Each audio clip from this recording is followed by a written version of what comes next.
wa qatlan nafsil lati harramallahu illa bil haq, membunuh orang lain dengan cara yang tidak benar, membunuh orang yang diharamkan oleh Allah Subhanahu wa taala untuk melakukannya kecuali dengan alasan yang benar. Kita tahu Islam adalah agama damai. Sesuai dengan namanya, ia tidak dikembangkan dengan pedang dan kekerasan. Ia dikembangkan dengan keteladanan dan tuntunan moral. Oleh karena Islam bukan agama kekerasan, Islam pun tidak mementingkan dan mengajarkan kekerasan kecuali dengan alasan yang benar dan bisa dipertanggungjawabkan. Membunuh dengan sengaja, menghilangkan nyawa orang lain tanpa alasan yang bisa dibenarkan adalah merupakan dosa besar dan satu di antara 7 perkara yang bisa mendatangkan kerusakan dalam kehidupan dan yang hendaknya harus kita jauhi. Saudara-saudara kaum muslimin rahimakumullah, beberapa waktu yang lalu di sebuah kota kecil yang indah bernama New Auckland. Saudara tahu New Auckland? Tuh dari Gunung Kidul masih ngidul lagi. Pernah diadakan satu seminar yang membicarakan bagaimana menyelamatkan masyarakat manusia dari bahaya Perang Dunia Ketiga. Diperkirakan kalau terjadi Perang Dunia Ketiga, manusia tidak akan tersisa. Sebab apa? Pada waktu itu cadangan nuklir yang dimiliki oleh bersama Amerika dan Rusia konon sudah sanggup memusnahkan 6 miliar manusia pada saat jumlah manusia baru 5 miliar. Jadi kelebihan nuklir dunia ini. Kalau terjadi Perang Dunia Ketiga, sulit manusia untuk tersisa. Maka dibahaslah di dalam seminar itu, wah, supaya tidak terjadi Perang Dunia Ketiga, maka perlombaan membuat senjata-senjata canggih, alat-alat pembunuh modern harus segera dibatasi. Dibahas, tidak mungkin kita membatasi perlombaan membuat senjata. Kenapa? Makin maju ilmu dan teknologi, makin canggih senjata yang ditemukan. Atom sudah meningkat menjadi nuklir, nuklir sudah meningkat menjadi neutron, dan kita tahu bom yang bernama neutron ini bom yang cukup membunuh tanpa perlu merusak. Artinya kalau dia diledakkan di kota kita ini, bangunan utuh, jembatan tidak ambruk, rumah-rumah tetap berdiri, tapi semua yang bernama hidup mati. Itu katanya lebih sopan dari bom atom. Sebab kalau si atom ini sudah membunuh, merusak pula. Neutron cukup membunuh saja tanpa perlu merusak. Jadi majunya senjata-senjata teknologi sebagai akibat yang logis dari kemajuan ilmu pengetahuan ini tidak bisa kita batasi. Dan memang sebenarnya yang bahaya bukan senjatanya, tapi manusia yang mengendalikan senjata itu. Mereka kembali kepada prinsip the man behind the gun. Bukan senjatanya yang bahaya, tapi manusia yang mengendalikan senjata itu yang bahaya. Walaupun senjatanya modern, katakanlah model M16 umpamanya, kalau yang mengendalikannya orang beriman, insya Allah aman. Tapi biar megang cuma senapan angin, kalau yang megang orang brutal, ngeri kita deket-deket. Apalagi kalau memang bukan ahlinya menggunakan senjata, bisa ngeker kaki kena jidat.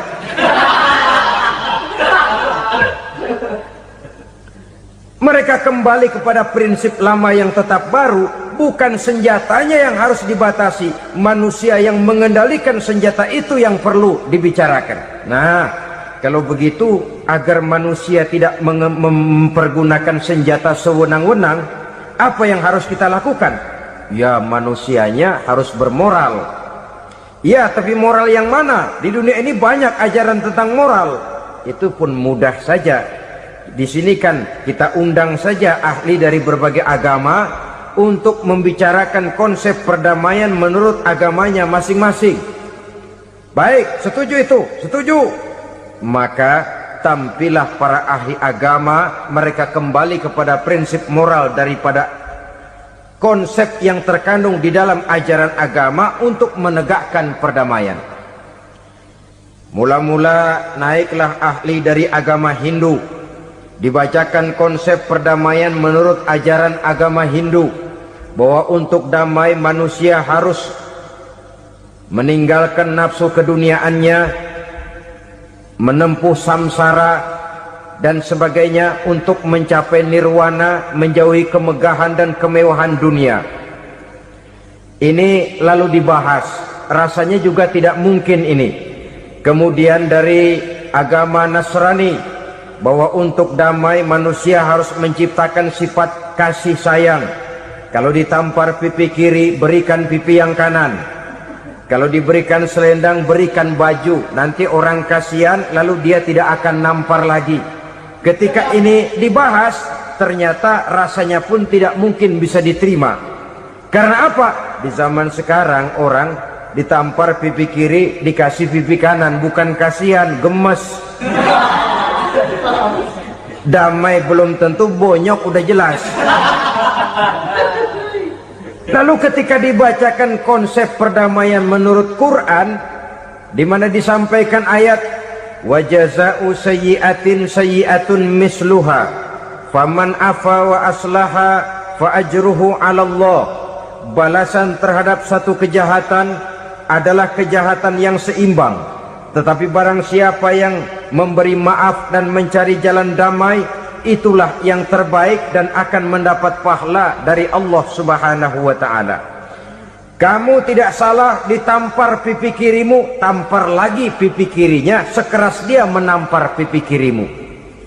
Nanti orang tidak mau menampar kita karena dia tahu kalau dia tampar kita, dia akan menderita tamparan sekeras dia menampar kita. Akan terjadilah prinsip saling hormat menghormati, tidak saling ganggu, tidak saling usil, tidak saling jahil.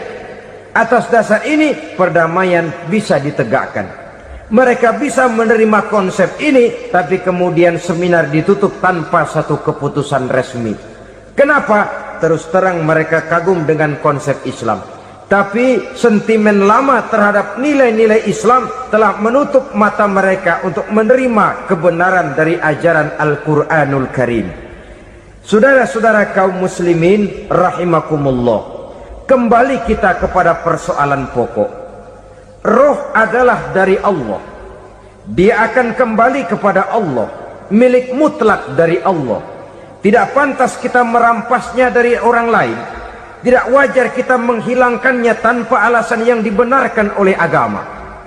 Di zaman sekarang, akibat persaingan hidup yang makin tajam, lapangan kerja yang makin sulit, tensi ekonomi yang makin tinggi, atau karena nilai moral yang makin rendah, atau juga karena rapuhnya pegangan orang kepada agama, nyawa rasanya sudah sedemikian murahnya. Berbagai kasus membuat berdiri bulu roma kita. Ada mayit, ada manusia dipotong 6, dicincang macam kambing. Ada yang dipotong 5, ada yang dipotong 13, dikardusin, dibuang ke tempat sampah. Inna lillahi wa inna ilaihi raji'un. Gejala apa ini? Kanibalisme. Manusia sudah demikian sadisnya, manusia sudah sedemikian buasnya, sehingga sesama manusia diperlakukan seperti hewan. Padahal hewan sendiri belum pernah macan makan macan, bagaimanapun buasnya macan. Belum pernah serigala memakan serigala, bagaimanapun brutalnya serigala. Tetapi manusia makan manusia di zaman sekarang kadang jadi kenyataan dalam kehidupan kita. Kadang persoalannya remeh saja. Soal uang 200 perak, pisau bicara, nyawa melayang. Soal rokok sebatang, celurit bicara, nyawa melayang. Soal-soal yang sama sekali tidak prinsip, begitu mudah kita menghilangkan nyawa orang lain. Padahal Nabi pernah memperingatkan, apabila dua orang muslim sudah berkelahi dan berbunuh-bunuhan, al-qatil wal maqtul finnar, yang membunuh dan yang terbunuh dua-duanya neraka. Sahabat heran, ya Rasul, kalau yang membunuh masuk neraka itu sih wajar, tapi yang terbunuh kenapa neraka juga? Beliau menjawab, dua-duanya sudah punya niat untuk saling membunuh. Niatnya itu yang diponten. Yang terbunuh cuman lagi apes aja, keduluan dia. Umpama tidak terbunuh, pasti dia yang akan membunuh. Oleh karenanya al-qatil wal maktul, yang membunuh dan yang dibunuh finnar, dua-duanya masuk ke dalam neraka. Islam menghormati kehidupan, tidak hanya terbatas kepada sesama muslim, orang-orang yang berlainan agama pun yang mau hidup berukun, damai, berdampingan dengan umat Islam, jiwa mereka, darah mereka dilindungi oleh nilai-nilai Islam yang disebut dengan kafir zimmi ini. Mengganggu mereka sama saja dengan mengganggu aku, kata Nabi. Jadi oleh karena itu, sayangilah sesama. Kehidupan adalah anugerah Allah, bukan wewenang kita untuk mencabutnya dari orang lain, bukan wewenang kita untuk merampas dan menghilangkannya dari orang lain. Apa yang tidak enak terjadi pada diri kita, begitu pula lah apabila terjadi pada diri orang lain. Sehingga Nabi mengatakan, la yu'minu ahadukum hatta yuhibba li akhihi ma yuhibbu li nafsihi. Belum dikatakan beriman seseorang kamu apabila dia belum mencintai saudaranya seperti ia mencintai dirinya sendiri.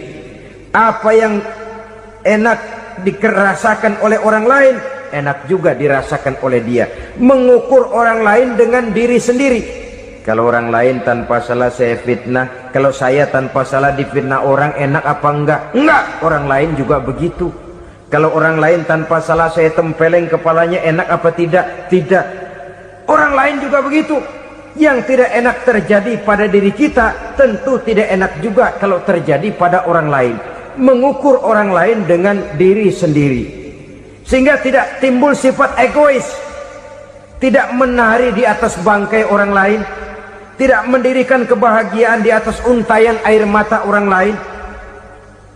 Sehingga dengan demikian saudara-saudara, dia bisa menghormati kehidupan, menghormati orang lain sebagaimana dia ingin dihormati.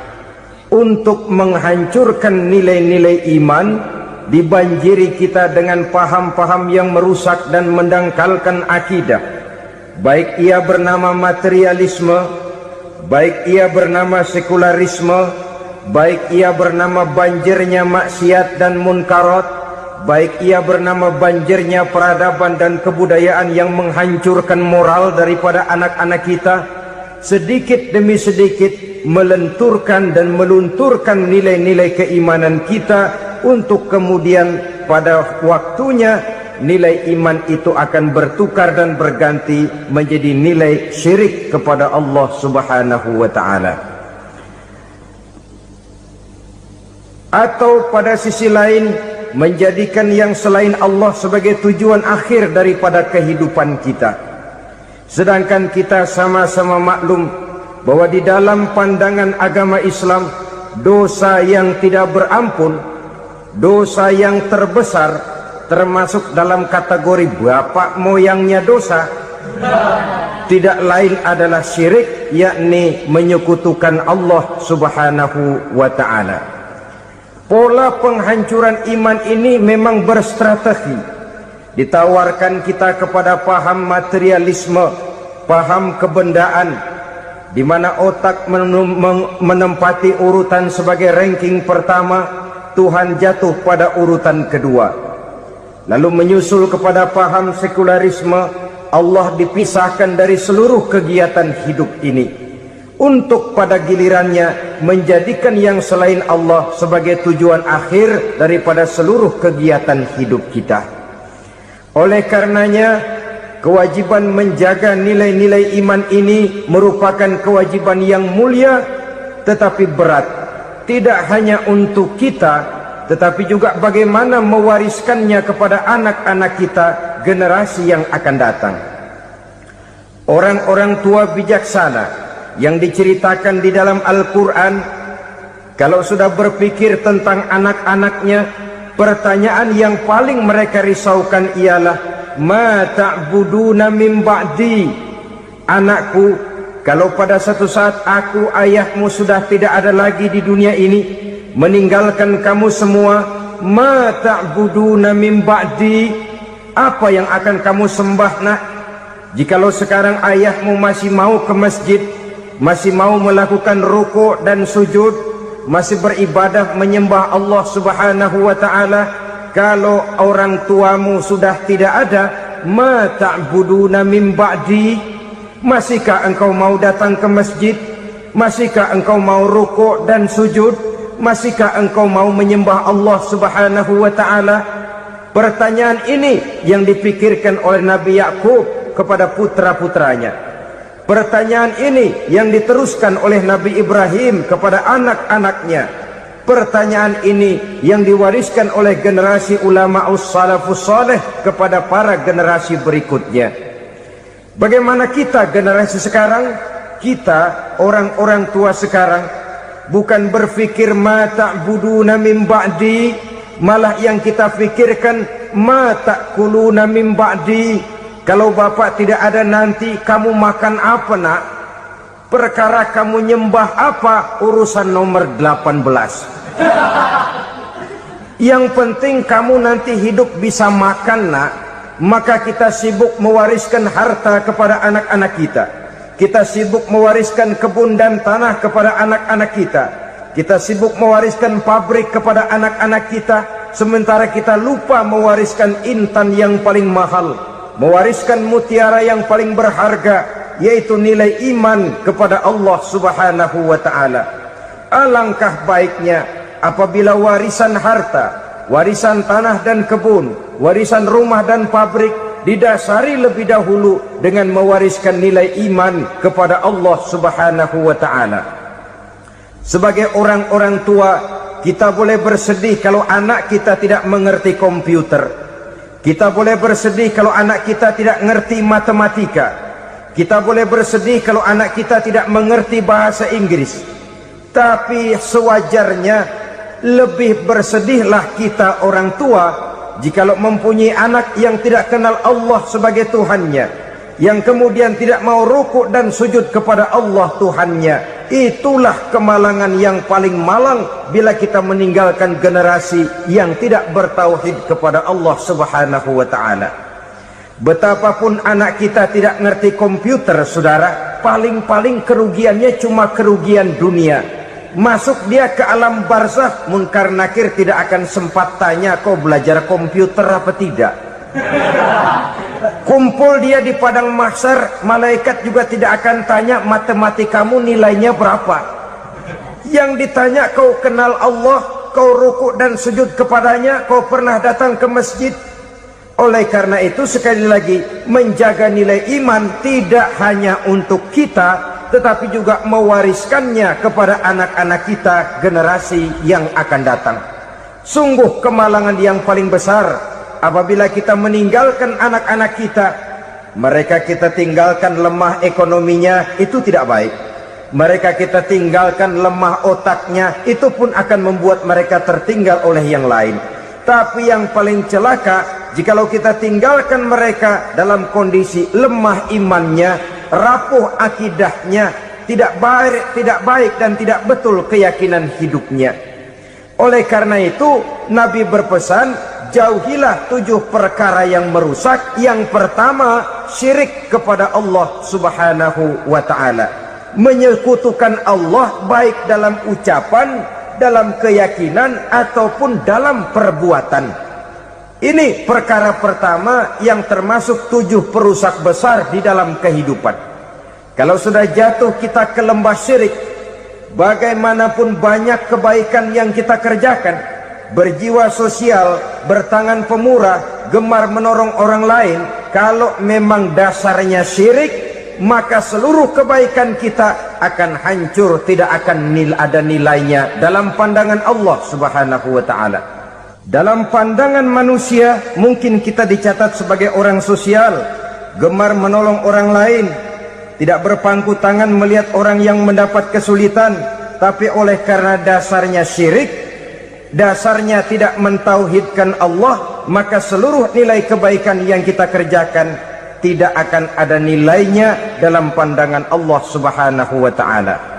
Maka jagalah iman kita jangan sampai dihinggapi penyakit syirik yang bagaimana kecilnya sekalipun.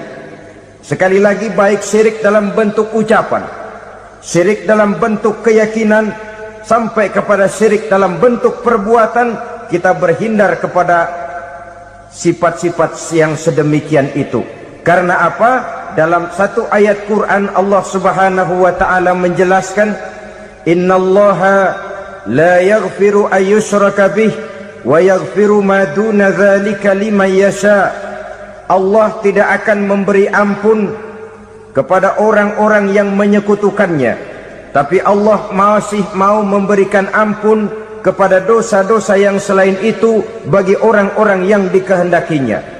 Dosa selain syirik, apabila kita bertaubat, Allah masih mau mengampuni. Tapi kalau sudah jatuh ke tempat syirik, itu sudah dosa yang tidak berampun. Taubatnya tidak lain melepas syirik, kembali kepada tauhid, berkeyakinan bahwa hanya ada Allah Subhanahu wa taala, Tuhan satu-satunya yang lam yalid walam yulad walam yakul lahu kufuwan ahad.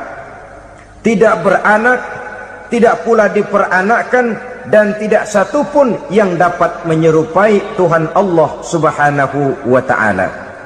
Saudara-saudara kaum muslimin rahimakumullah, bahwa kita di zaman sekarang memang tidak menyembah berhala, ya. Bahwa kita tidak berterang-terangan mengatakan Tuhan lebih dari satu, memang. Bahwa kita tidak berkeyakinan Tuhan itu punya anak atau diperanakkan, tentu. Tapi dalam perbuatan dan i'tiqad kita kadang-kadang jatuh tanpa kita sadari ke tempat yang bernama syirik ini. Oleh karenanya, di zaman di mana teknologi makin canggih, di mana kemajuan pembangunan makin menjangkau berbagai aspek kehidupan, diperlukan keseimbangan antara kemajuan fisik material dengan kemajuan mental spiritual. Apabila tidak ada keseimbangan yang terwujud, tentulah kepincangan yang diawali dengan pincangnya cara kita berpikir, sehingga pada akhirnya akan mengarah kepada pincangnya cara kita berbuat dan bertindak di dalam kehidupan kita. Oleh karena itu Nabi berpesan, jauhilah sifat syirik, karena syirik merupakan dosa yang teramat besar. Ini sifat merusak yang pertama. Yang kedua, kata Nabi, wasihra, jauhilah sihir. Sihir ini juga termasuk perkara yang merusak kehidupan. Kita semua sama-sama maklum bahwa sihir sebenarnya bukan persoalan baru. Sejak sebelum datang Islam, sihir itu sudah ada. Di zaman Yunani kuno sihir ada, di zaman Mesir kuno, di zaman Cina kuno, dan yang lain-lain yang serba kuno, sihir itu sudah ada. Bahkan para nabi pun, para rasul yang diutus oleh Allah Subhanahu wa ta'ala, senantiasa berhadapan dengan ahli-ahli sihir untuk menguji kebenaran dari misi yang mereka bawa. Sihir adalah perbuatan di luar kebiasaan yang bisa dikerjakan oleh ahlinya dengan bantuan jin atau setan. Hukum mempelajari sihir adalah haram, mengamalkannya lebih haram lagi. Sebab itu saudara-saudara, sihir merupakan perbuatan merusak yang harus kita jauhi. Ciri-ciri daripada perbuatan sihir, pertama, ia mengandung tipuan, bayangan khayal. Di zaman Nabi Musa misalnya, orang melihat tambang-tambang itu seperti ular, Nabi Musa melayangkan tongkatnya menjadi ular-ular besar yang memakan ular-ular kecil ciptaan tukang-tukang sihir Fir'aun tadi. Lalu sihir bisa terjadi dengan bantuan jin kafir atau setan. Kemudian ciri yang ketiga, sifatnya halus dan tersembunyi. Taruh kata ada seorang ahli sihir yang mempergunakan ayat-ayat Quran sebagai jompa-jampe, sebagai baca-bacaan, itu cuma sekedar kedok. Tujuannya tidak lain menjadikan agama sebagai ketok untuk membenarkan cara yang dimurkai oleh Allah Subhanahu wa ta'ala. Satu hadis yang diriwayatkan oleh Imam Bazar dan Tabrani, Nabi berpesan, "Laisa minna man tatayyara lahu au takahhana au tukuhhina lahu au sahira lahu." Tidak termasuk ke dalam golonganku, kata Nabi. Tidak termasuk umatku. Siapa mereka? Man tatayyara lahu, orang yang bertatoyur. Apa tatoyur itu? Dari kalimat toyaro, artinya terbang. Toir biasa diartikan dengan burung. Tatoyaro percaya kepada suara-suara burung. Man tatayyara lahu, mempercayai, meyakini dengan benar-benar kepada suara beburungan. Kan suka ada itu, nah bunyi burung tuh, maling liwat. Maling liwat. Burung bunyi, maling liwat. Itu termasuk tatayyara lahu, percaya kepada suara burung. Kan aneh kalau suara orang nggak dipercaya, suara burung malah dipercaya. Ada ustadz ceramah, kiai ngaji, nggak mau didengerin, burung dengerin bener. Nah, suaranya dari sebelah mana? Belah kulon. Nah, itu tandanya ano. Habis dihitung-hitung. Itu termasuk tatayyara lahu. Au takahana, atau bertenung, au tukuhina, atau minta ditenungkan, au sahirolahu, atau melakukan perbuatan sihir atau minta disihirkan. Laisa minna, tidak termasuk ke dalam golonganku, kata Nabi. Sehingga dengan demikian saudara-saudara, menghadapi sihir dengan sihir sekalipun termasuk perbuatan yang tidak diajarkan oleh agama. Kita kan mempelajari sihir untuk jaga diri, tidak apa-apa. Yang dilarang mengamalkannya, dilarang juga mempelajarinya. Sebab orang kalau sudah mengetahui, biasanya lalu terangsang untuk mencoba. Kalau percobaannya berhasil, biasanya terangsang untuk coba lagi dan coba lagi. Pada akhirnya ketagihan, lalu beralih menjadi profesi, apalagi itu nanti bisa mendatangkan hasil uang. Saudara-saudara kaum muslimin rahimakumullah, kita manusia makhluk nyata, kita hidup di alam nyata, terikat oleh sunnatullah, causality.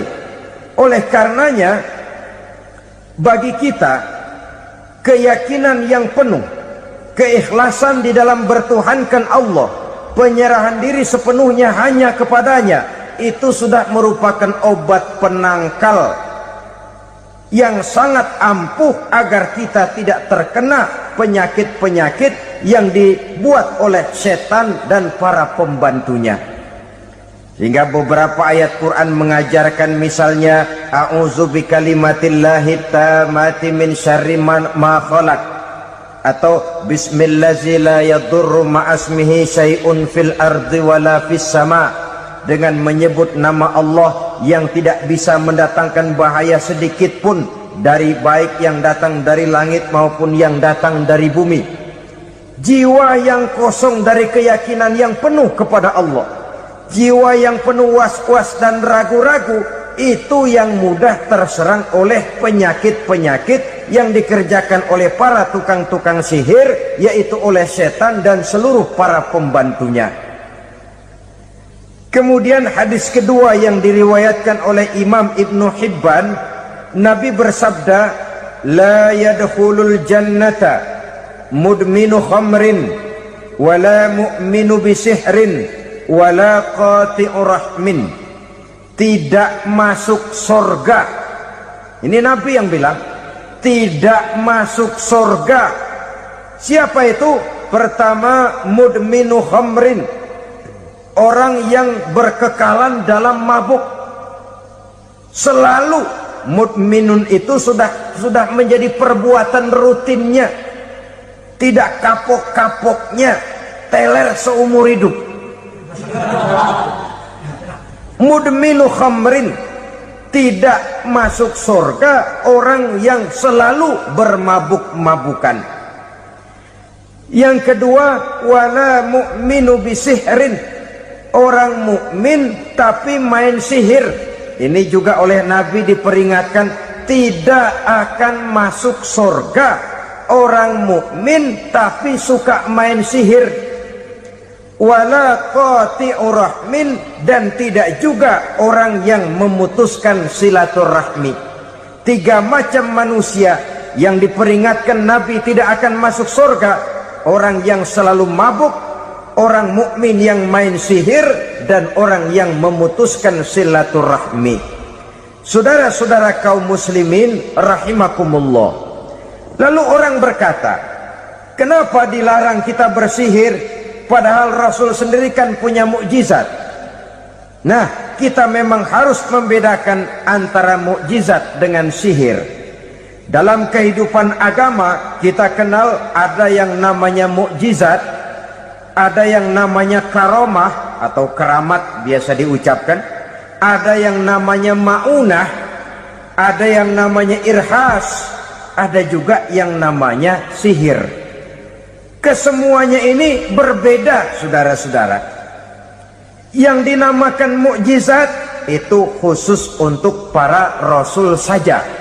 Satu kejadian luar biasa yang terjadi dilakukan oleh rasul atas izin dari Allah Subhanahu wa ta'ala. Perbedaannya dengan sihir jelas. Sihir dari setan, mukjizat dari Allah. Sihir bisa dipelajari, mukjizat tidak. Sihir umumnya untuk maksud-maksud yang tidak baik, sedangkan mukjizat untuk memperkuat kebenaran yang disampaikan oleh para rasul dan ditentang oleh umatnya. Bahkan kafir Quraisy dahulu menganggap orang-orang ahli sihir itu berada dalam satu posisi yang hina, sehingga mereka mengatakan dan menuduh Nabi Muhammad sebagai tukang sihir. Tuduhan sebagai tukang sihir adalah tuduhan yang sangat aib dan hina. Di tengah masyarakat kufar jahiliyah, kedudukan tukang sihir dipandang sebagai kedudukan yang hina, sehingga mereka mengejek Nabi dengan sebutan tukang sihir. Jadi mukjizat hanya untuk Rasul saja. Kemudian karomah. Karomah ini asal kata dari karomah, kehormatan, kemuliaan yang diberikan Allah kepada hamba-hambanya yang rajin mendekatkan diri kepadanya. Oleh karena ketekunannya melaksanakan ibadah, Allah memberikan keistimewaan kepada orang itu, yang dengan keistimewaannya dia bisa mengerjakan yang tidak bisa dikerjakan oleh orang lain.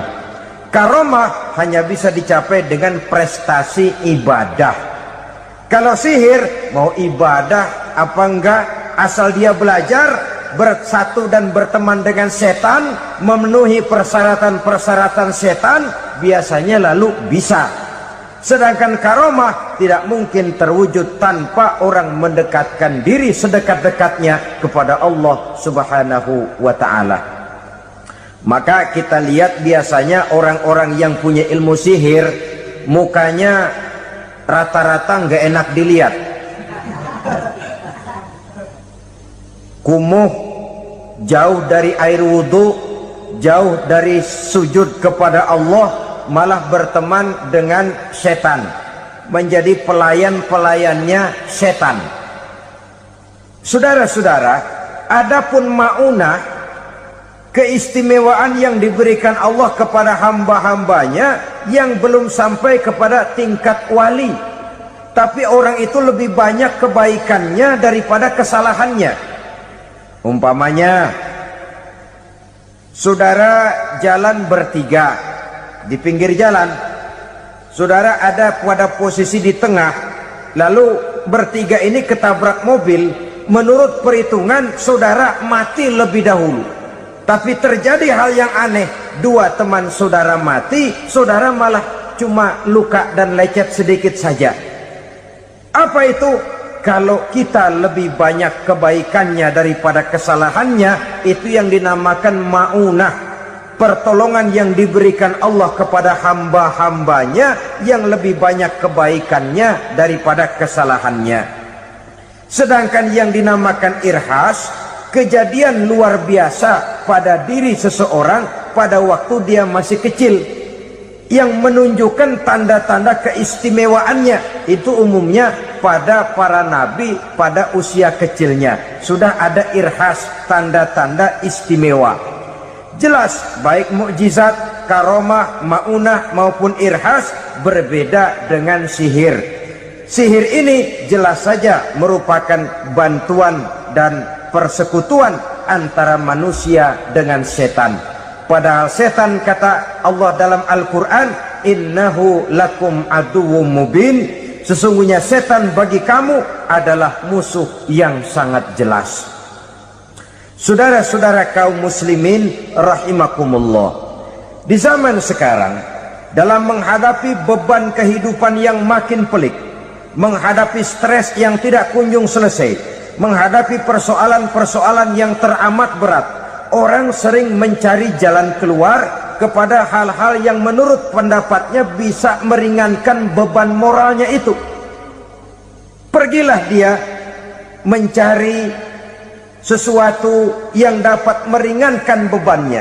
Dan tidak jarang yang jatuh ke pangkuan tukang-tukang tenung, ke pangkuan tukang-tukang sihir, yang mereka itu oleh Quran dijelaskan kadzabal munajjimun walau sodaku. Tukang-tukang tenung, tukang-tukang sihir, mereka itu bohong walaupun benar. Maksudnya bohong walaupun benar, artinya kalau yang mereka kerjakan benar, itu sih kebenaran. Benar dengan kebenaran itu lain. Kebenaran, kebetulan bisa, tapi tidak untuk selalu. Apalagi kalau itu sudah membahayakan kehidupan orang lain. Jadi oleh karena itu Nabi berpesan, jauhilah daripada sihir. Kalau sudah jauhilah dari sihir, artinya ya jauhilah daripada mempelajarinya, jauhilah daripada bergaul dengan orang-orang yang ahli di bidang itu, karena dari pergaulan segalanya bisa menular. Baiklah saudara, ini yang kedua. Yang ketiga pesan Nabi, wa qatlan nafsil lati harramallahu illa bil haq, membunuh orang lain dengan cara yang tidak benar, membunuh orang yang diharamkan oleh Allah Subhanahu wa taala untuk melakukannya kecuali dengan alasan yang benar. Kita tahu Islam adalah agama damai, sesuai dengan namanya. Ia tidak dikembangkan dengan pedang dan kekerasan. Ia dikembangkan dengan keteladanan dan tuntunan moral. Oleh karena Islam bukan agama kekerasan, Islam pun tidak mementingkan dan mengajarkan kekerasan kecuali dengan alasan yang benar dan bisa dipertanggungjawabkan.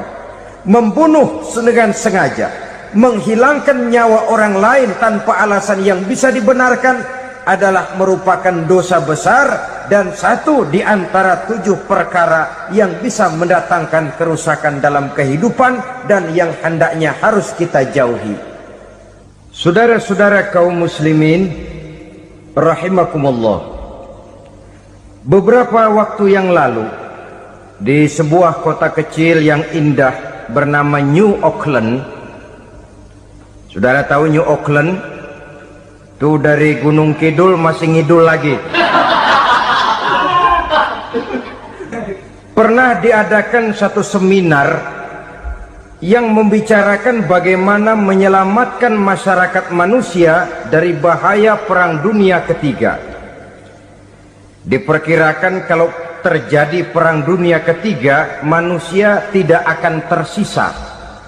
Sebab apa?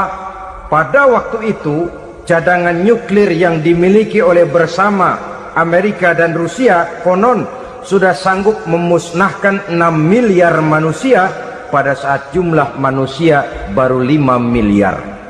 Jadi kelebihan nuklir dunia ini.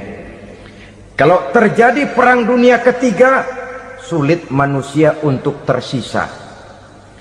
Maka dibahaslah di dalam seminar itu, wah, supaya tidak terjadi Perang Dunia Ketiga, maka perlombaan membuat senjata-senjata canggih, alat-alat pembunuh modern harus segera dibatasi.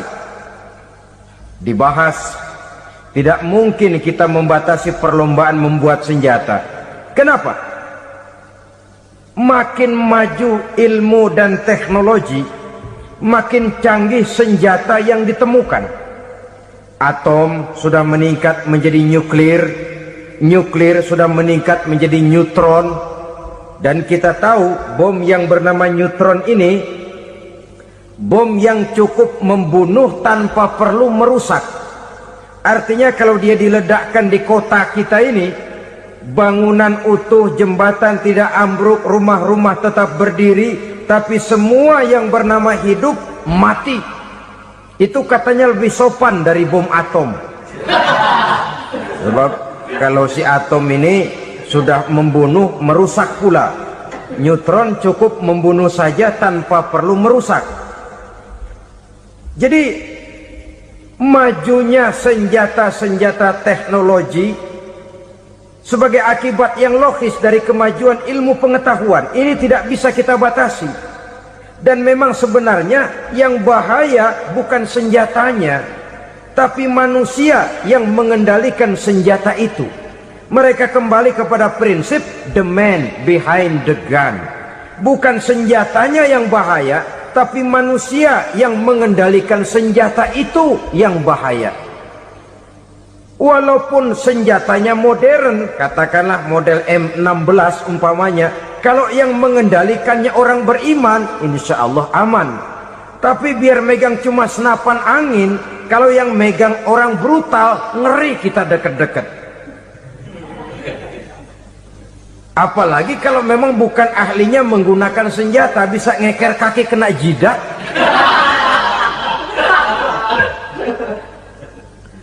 Mereka kembali kepada prinsip lama yang tetap baru, bukan senjatanya yang harus dibatasi, manusia yang mengendalikan senjata itu yang perlu dibicarakan. Nah, kalau begitu, agar manusia tidak mempergunakan senjata sewenang-wenang, apa yang harus kita lakukan? Ya, manusianya harus bermoral. Ya, tapi moral yang mana? Di dunia ini banyak ajaran tentang moral. Itu pun mudah saja. Di sini kan kita undang saja ahli dari berbagai agama untuk membicarakan konsep perdamaian menurut agamanya masing-masing. Baik, setuju itu, setuju. Maka tampillah para ahli agama, mereka kembali kepada prinsip moral daripada konsep yang terkandung di dalam ajaran agama untuk menegakkan perdamaian. Mula-mula naiklah ahli dari agama Hindu, dibacakan konsep perdamaian menurut ajaran agama Hindu, bahwa untuk damai manusia harus meninggalkan nafsu keduniaannya, menempuh samsara dan sebagainya untuk mencapai nirwana, menjauhi kemegahan dan kemewahan dunia. Ini lalu dibahas, rasanya juga tidak mungkin ini. Kemudian dari agama Nasrani, bahwa untuk damai manusia harus menciptakan sifat kasih sayang. Kalau ditampar pipi kiri, berikan pipi yang kanan. Kalau diberikan selendang, berikan baju. Nanti orang kasihan, lalu dia tidak akan nampar lagi. Ketika ini dibahas, ternyata rasanya pun tidak mungkin bisa diterima. Karena apa? Di zaman sekarang orang ditampar pipi kiri, dikasih pipi kanan. Bukan kasihan, gemes. Damai belum tentu, bonyok udah jelas. Lalu ketika dibacakan konsep perdamaian menurut Quran, di mana disampaikan ayat wa jazaa'u sayyi'atin sayyi'atun misluha faman afa wa aslaha fa ajruhu 'ala Allah. Balasan terhadap satu kejahatan adalah kejahatan yang seimbang, tetapi barang siapa yang memberi maaf dan mencari jalan damai, itulah yang terbaik dan akan mendapat pahala dari Allah Subhanahu wa ta'ala. Kamu tidak salah ditampar pipi kirimu, tampar lagi pipi kirinya sekeras dia menampar pipi kirimu. Nanti orang tidak mau menampar kita karena dia tahu kalau dia tampar kita, dia akan menderita tamparan sekeras dia menampar kita. Akan terjadilah prinsip saling hormat menghormati, tidak saling ganggu, tidak saling usil, tidak saling jahil. Atas dasar ini perdamaian bisa ditegakkan. Mereka bisa menerima konsep ini, tapi kemudian seminar ditutup tanpa satu keputusan resmi. Kenapa? Terus terang mereka kagum dengan konsep Islam, tapi sentimen lama terhadap nilai-nilai Islam telah menutup mata mereka untuk menerima kebenaran dari ajaran Al-Quranul Karim. Saudara-saudara kaum muslimin rahimakumullah, kembali kita kepada persoalan pokok. Roh adalah dari Allah, dia akan kembali kepada Allah, milik mutlak dari Allah. Tidak pantas kita merampasnya dari orang lain. Tidak wajar kita menghilangkannya tanpa alasan yang dibenarkan oleh agama. Di zaman sekarang, akibat persaingan hidup yang makin tajam, lapangan kerja yang makin sulit, tensi ekonomi yang makin tinggi, atau karena nilai moral yang makin rendah, atau juga karena rapuhnya pegangan orang kepada agama, nyawa rasanya sudah sedemikian murahnya. Berbagai kasus membuat berdiri bulu roma kita.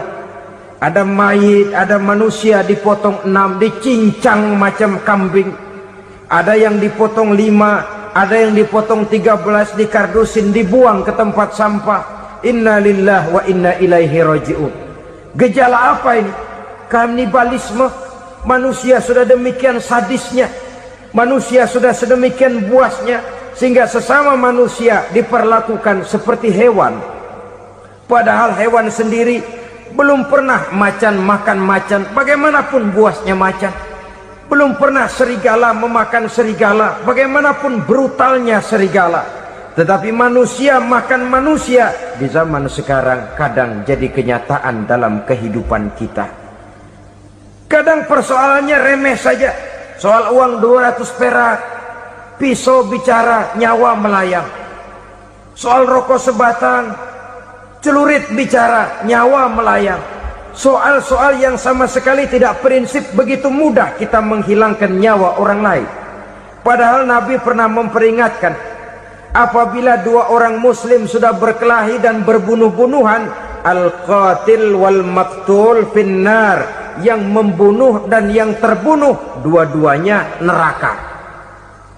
Sahabat heran, ya Rasul, kalau yang terbunuh, kalau yang membunuh masuk neraka itu sih wajar, tapi yang terbunuh kenapa neraka juga? Beliau menjawab, dua-duanya sudah punya niat untuk saling membunuh. Niatnya itu yang diponten. Yang terbunuh cuman lagi apes aja, keduluan dia. Umpama tidak terbunuh, pasti dia yang akan membunuh. Oleh karenanya al-qatil wal maktul, yang membunuh dan yang dibunuh finnar, dua-duanya masuk ke dalam neraka. Islam menghormati kehidupan, tidak hanya terbatas kepada sesama muslim.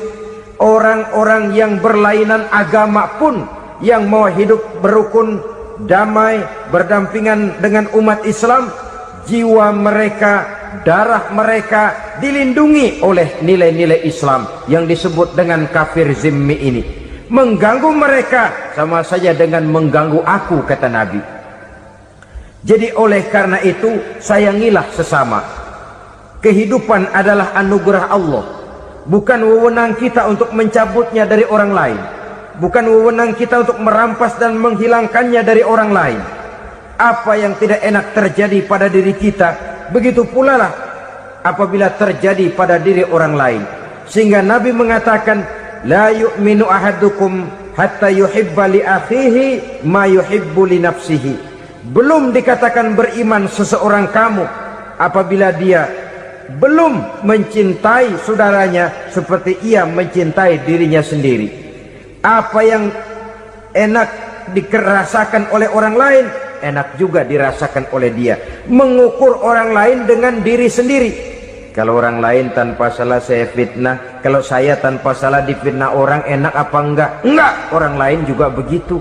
Kalau orang lain tanpa salah saya tempeleng kepalanya, enak apa tidak? Tidak. Masya Allah, sangat luar biasa tausiah yang sudah disampaikan oleh guru kita Al-Mafrullah Kiai Haji Zainuddin MZ.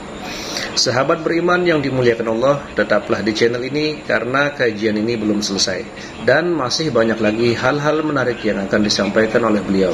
Tetaplah di channel ini dan mari kita lanjutkan kembali. Selamat mendengarkan. Orang lain juga begitu. Yang tidak enak terjadi pada diri kita, tentu tidak enak juga kalau terjadi pada orang lain. Mengukur orang lain dengan diri sendiri, sehingga tidak timbul sifat egois, tidak menari di atas bangkai orang lain, tidak mendirikan kebahagiaan di atas untayan air mata orang lain. Sehingga dengan demikian saudara-saudara, dia bisa menghormati kehidupan, menghormati orang lain sebagaimana dia ingin dihormati. Inilah perbuatan ketiga yang merusak, membunuh orang lain dengan yang diharamkan Allah tanpa alasan yang benar. Yang ketiga. Kemudian yang keempat, perbuatan merusak wa aklar riba, makan riba. Hidup adalah tolong menolong. Bahasa kerennya take and give katanya. Saling memberi dan saling menerima. Nabi mengajarkan, man kuraba kurbatan min kurabid dunya karaballahu lahu kurbatan min kurabi yaumal qiyamah. Wallahu fi aunil abdi madamal abdu fi auni akhihi. Siapa yang meringankan beban dari beban-beban yang dirita seseorang di dalam kehidupan dunia, Allah akan meringankan bebannya daripada beban-beban yang harus dipikulnya di hari kiamat nanti.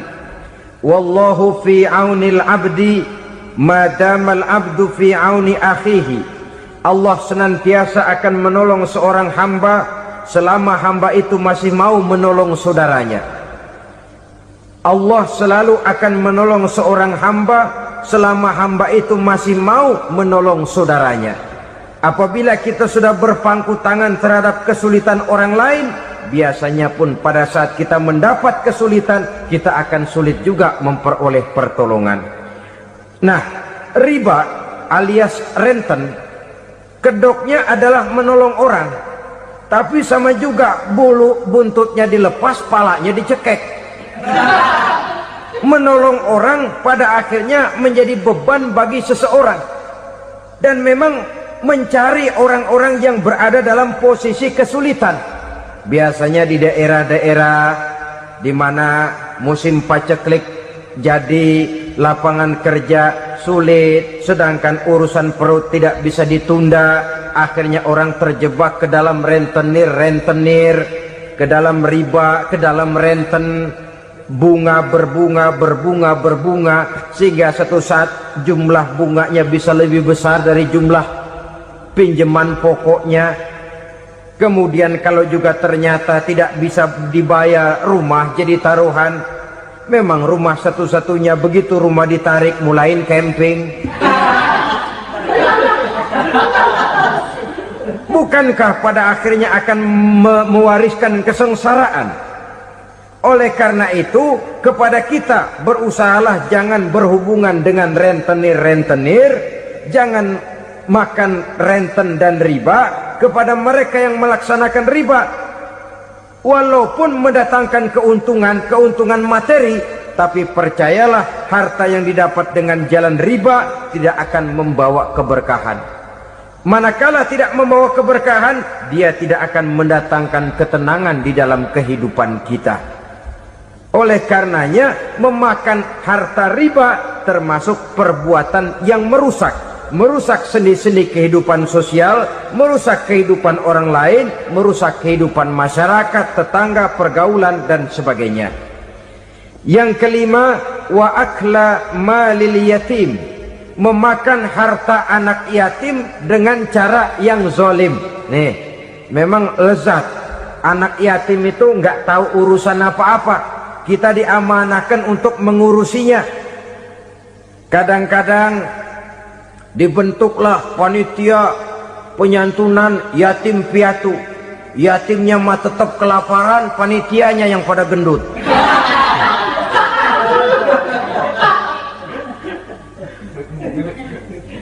Padahal memakan harta anak yatim termasuk perbuatan dosa besar, dan menjantuni yatim merupakan perbuatan mulia.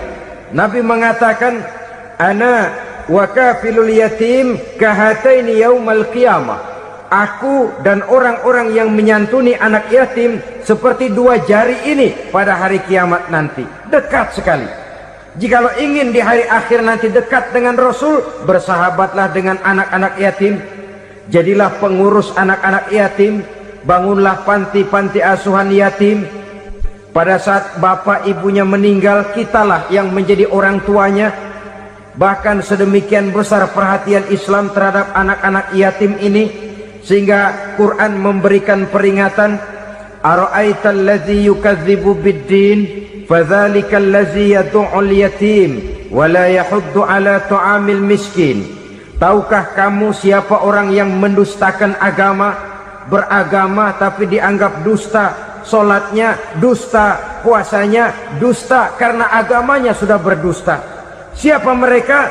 Fazalikal ladzi yad'ul yatim, orang yang menyia-nyiakan anak yatim, wala yahuddu ala ta'amil miskin, dan tidak pernah memberi makan kepada orang-orang yang menderita kemiskinan. Menyia-nyiakan, meninggalkan anak yatim termasuk perbuatan yang divonis kita sebagai orang yang mendustakan agama. Saudara-saudara kaum muslimin rahimakumullah, maka sangat dicela mengeksploitir anak-anak yatim, menjadikan mereka sebagai kedok untuk mencari kekayaan pribadi. Tetapi jikalau ikhlas, ganjarannya sangat besar, nilai pahalanya sangat besar.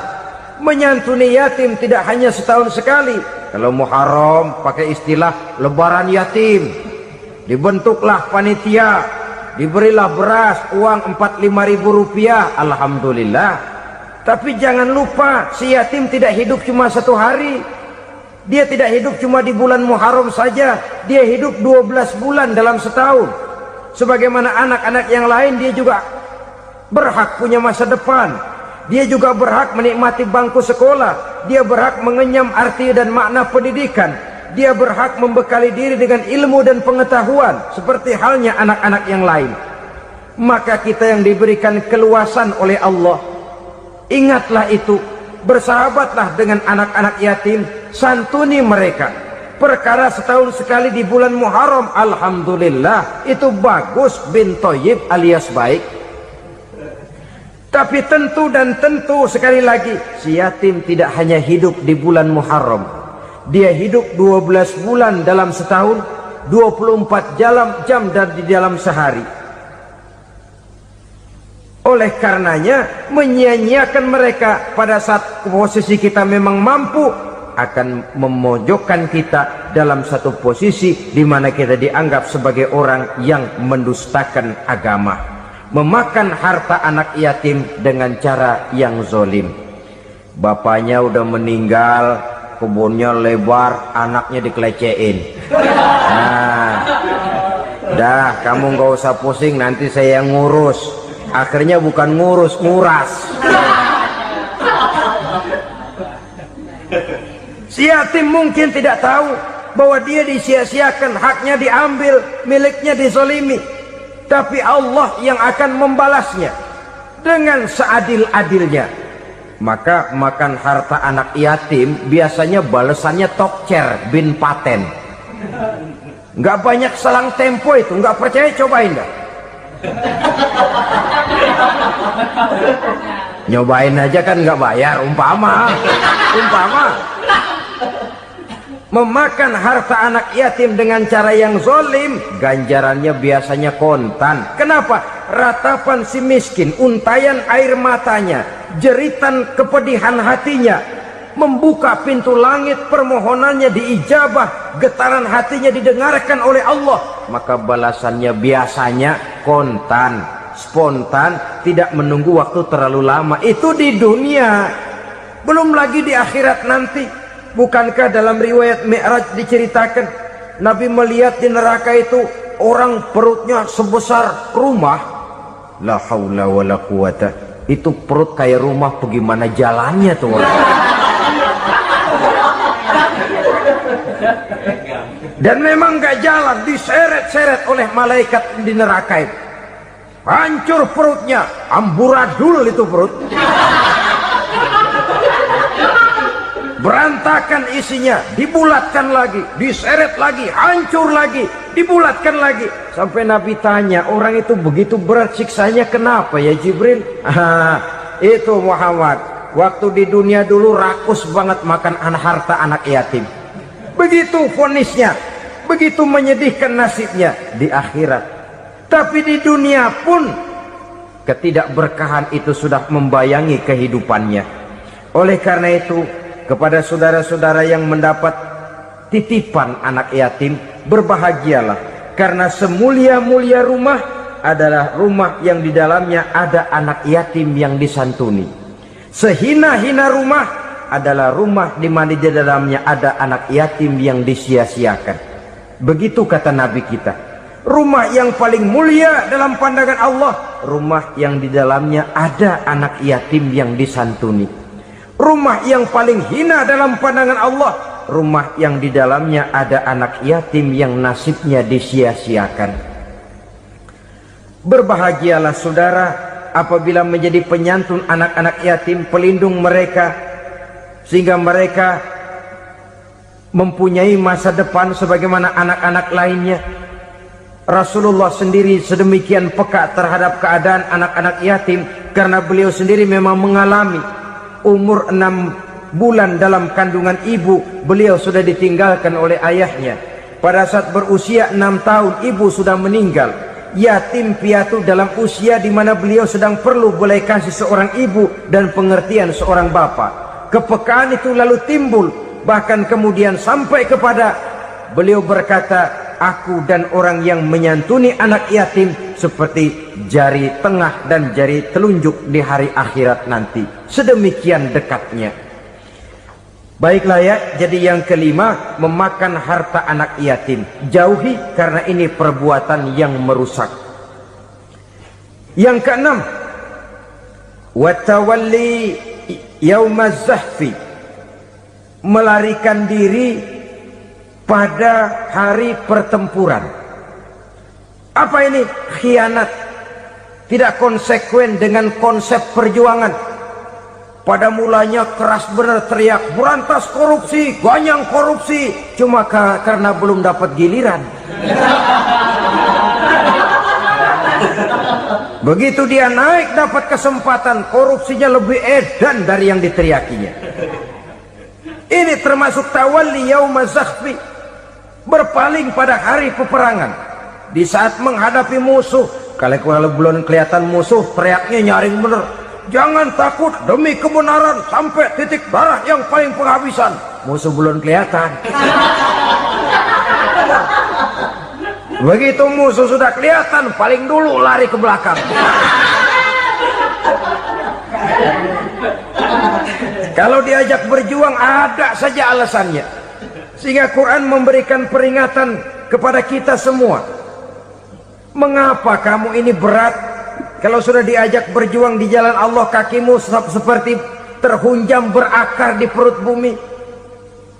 Berat untuk melangkah berjuang. Lari dari pertempuran tidak konsekuen dengan konsepsi perjuangan. Mau enaknya saja. Dalam kondisi yang sulit lalu berpangku tangan. Ini termasuk ciri munafik yang di dalam Al-Quran disindir dengan bahasa kullama adha'a lahum masyaw fi wa iza azlama alaihim qamu. Waktu terang mereka jalan, giliran gelap mereka mandek. Artinya, maksudnya, kalau giliran ada untungnya aja, rame-rame teriak Islam. Tapi begitu diminta berjuang, dituntut berkorban, rame-rame mundur. Waktu dilihat di Islam ada untungnya, rame-rame teriak Islam. Pak, saya Islam banget, Pak. KTP saya Islam, Pak. Pokoknya Islam banget dah. Tapi ketika diminta berjuang, dituntut sedikit berkorban, rame-rame mengundurkan diri. Tahun 65 PKI berontak. Waduh, waktu itu jadi orang Islam untung itu. Nggak dikejar-kejar, aman. Masjid rame, mobil-mobil mewah parkir di depan musola dan masjid. Kenapa? Waktu itu asal udah ke masjid aman. Islam selamat, untung. Tapi begitu keadaan aman, yang parkir di musola sepeda butut melulu.